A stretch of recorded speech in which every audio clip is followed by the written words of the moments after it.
Selamat sore para netizen dimanapun kita berada. Salam inspirasi bagi kita semua. Agak menarik juga ternyata ya. Ternyata kelakuan pejabat-pejabat ya seperti ini gitu kan. Ketika ada yang viral, terus kemudian terungkap ya 13.000 anak buah Sri Mulyani belum lapor harta kekayaan. Wow, bisa diusut ini gitu kan. Rakyat dicekik dengan pajak sana sini pajak, tahu-taunya pejabat sendiri ya seperti ini kelakuannya begitu kan. Apakah masih percaya terhadap pejabat-pejabat negara hari ini begitu kan? Ya artinya ya padahal kalau kita melihat situasi ya seharusnya ya Sri Mulyani benahi dulu ya anak buahnya bahkan kalau menurut saya pribadi ya benahi dulu begitu kan. Perbaiki artinya berkasih motivasi begitu kan. Tidak hanya rakyat yang dijadikan sasaran pajak terus begitu. Dan bahkan ya saya bacakan komentar-komentar netizen terlebih dahulu seperti ini. Ini komentar-komentar netizen. Terungkap 13.000 anak buah Sri Mulyani belum lapor harta kekayaan. Ada apa ini? Pertanda pimpinannya tidak baik dan tegas, tak perlu dicontoh ini. Terus ente sebagai pimpinannya kerja apa sihnya? Nyari investor doang buat dikorupnya. Keren tih ini. Ternyata nggak becus urusan internal sendiri. Betul begitu kan. Jadi ya masalah anak buahnya sendiri amburadul seperti ini begitu kan. Sedangkan rakyat dicekik dengan pajak sana sini begitu kan. Kalau tidak bayar pajak bahkan iklannya wah di media sosial sangat luar biasa sekali begitu kan. Bayarlah pajak tepat waktu dan sebagainya. Wah ternyata pejabat-pejabat sendiri anak buahnya sendiri melakukan seperti itu begitu kan. Bahkan harta kekayaannya hampir 56 miliar. Wah sangat fantastis begitu kan. Ya KPK harus usut tuntas, barangkali ada dugaan korupsi di sana begitu kan. Bahkan waktunya untuk mundur Bu, takut mungkin karena hartanya berlimpah. Apa karena himbauan agar harta jangan dipamer-pamerkan ya. Ya sebenarnya usut juga begitu kan Sri Mulyani harta kekayaannya begitu kan biar masyarakat tahu begitu. Ini yang pasti ada tauladan yang dianutnya. Ini nggak heran bisa ya merosit pendapatan negara dari sektor pajak rakyat. Lah gimana nih ya Menkau-nya? Katanya Menkau terbaik, ngurus bawahannya untuk tertib dan patuh aja nggak mampu. Berat loh jadi menteri kalau cuma pendek omdo tapi realitasnya jelek. Ya betul sekali begitu kan. Inilah kritikan para netizen saatnya ya karena sana sini dicekik dengan pajak begitu kan. Ya semuanya kena pajak begitu. Artinya kenapa pimpinannya atau anak buahnya sekarang sudah dengan kejadian seperti ini sudah ketahuan semuanya begitu kan. 13.000 bayangkan 13.000 begitu. Ya jangan-jangan yang di bawah juga diperiksa begitu kan. Barangkali harta kekayaannya yang belum dilaporkan ke pihak yang berwenang begitu. Menteri ini banyak rakyat diperas habis-habisan anak buahnya.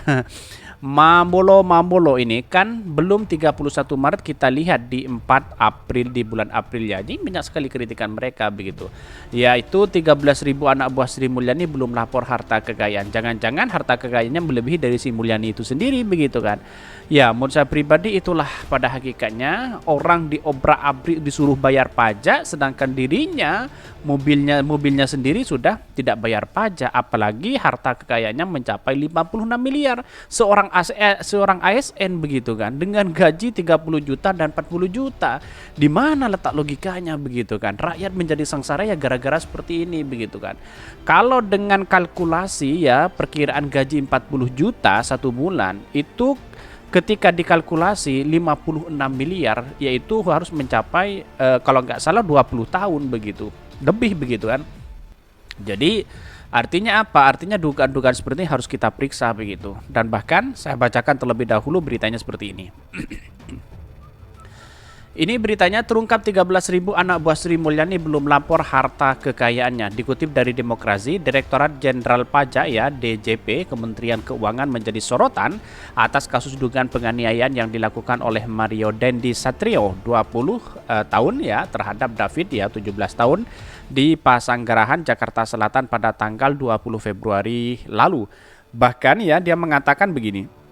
Kasus ini menarik perhatian publik ya hingga berujung pada persoalan kelayakan harta kekayaan yang dimiliki seorang pejabat negara khususnya pada instansi ya pada instansi yang dinohkodai Sri Mulyani itu. Artinya apa?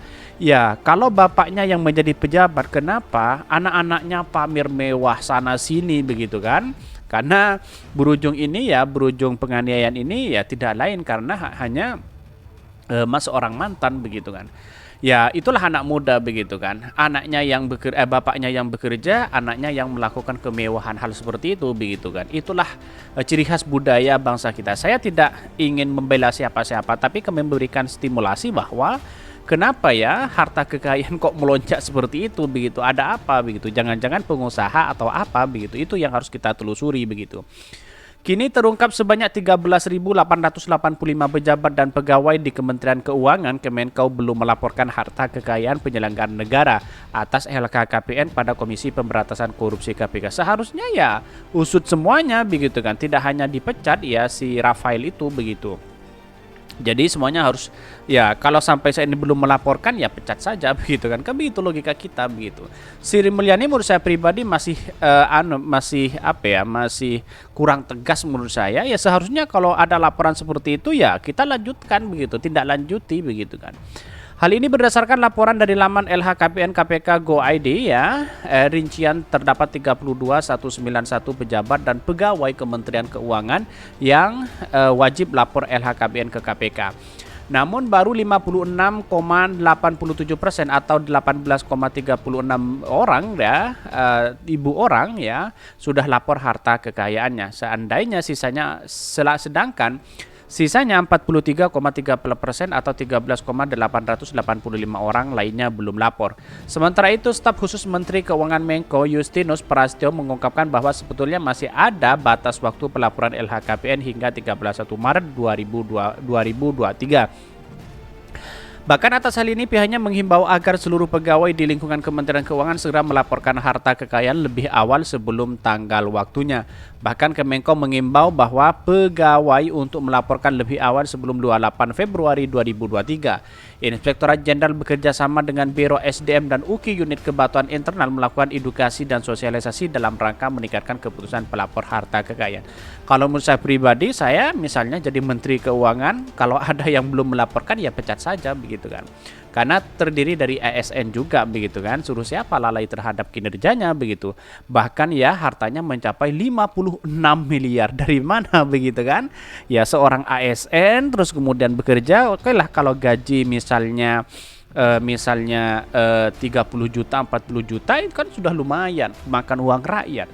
Sedangkan rakyat dicekik dengan berbagai hal, mulai dari pajak, terus kemudian pajak sana sini begitu kan, belum lagi pajak mobil begitu kan, pajak kendaraan roda 2 dan sebagainya begitu, banyak sekali. Kira-kira seperti itu. Saya rasa Sri Mulyani harus tegas begitu.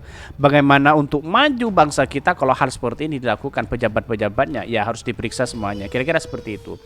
Mungkin itu yang kami sampaikan. Tonton terus channel Hodari Podcast Rakyat ini karena ada berita-berita menarik dan viral setiap harinya. Salam para netizen, salam inspirasi bagi kita semua. Jangan lupa di subscribe channel YouTube Hodari Podcast Rakyat ini.